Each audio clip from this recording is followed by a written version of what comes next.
Now let's go to the lies about the vax. Remember they told you you wouldn't get COVID if you took the vaccine? Even if you don't want to, get your vaccine so you don't ever kill anybody with COVID.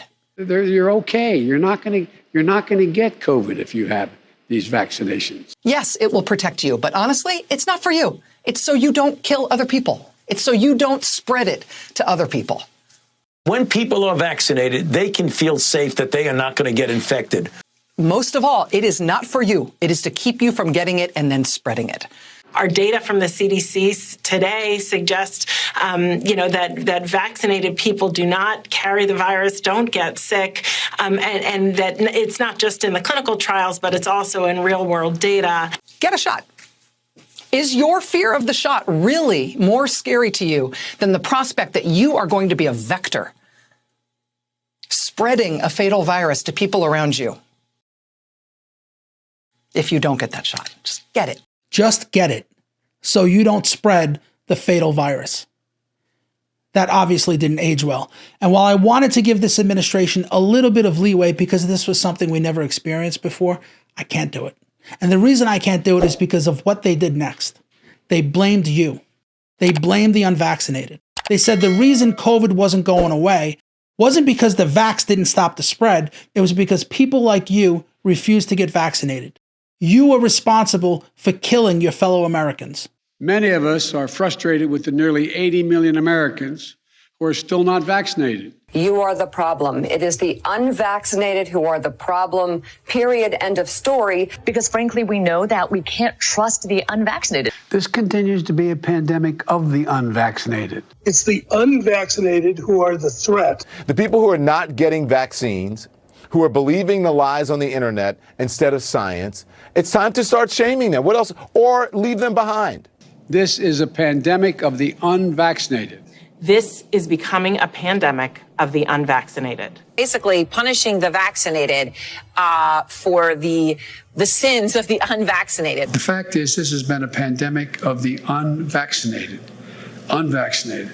It is, as we've said, a pandemic and an outbreak of the unvaccinated. We've been patient, but our patience is wearing thin. Your patience is wearing thin? Are you kidding me?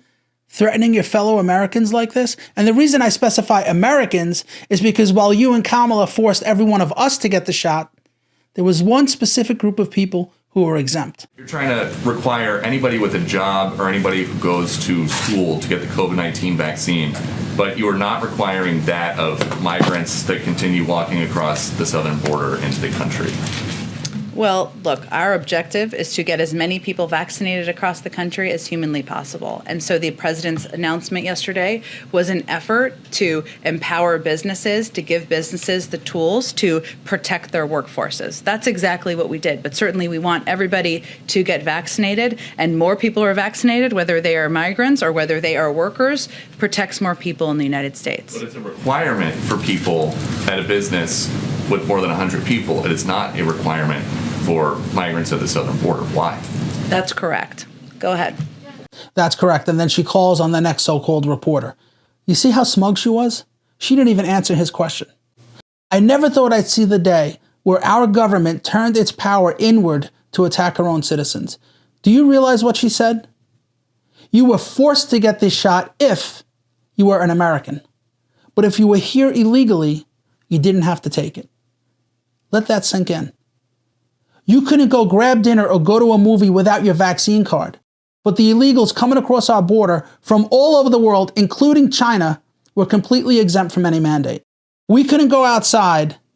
They can go anywhere. And it wasn't just that we lost the ability to leave our homes. We lost our jobs. This administration forced Americans, again, only Americans, to take a shot that didn't work, and those who were brave enough to refuse it lost their jobs. Do you have any idea how that weakened us as a nation? Did you forget what you did to the military?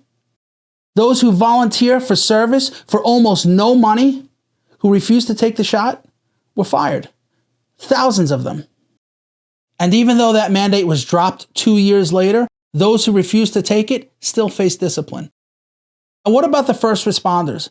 The cops, the firemen, EMS, the doctors and nurses that Joe and Kamala praised so highly before the election. Here's Joe 1 month before Election Day.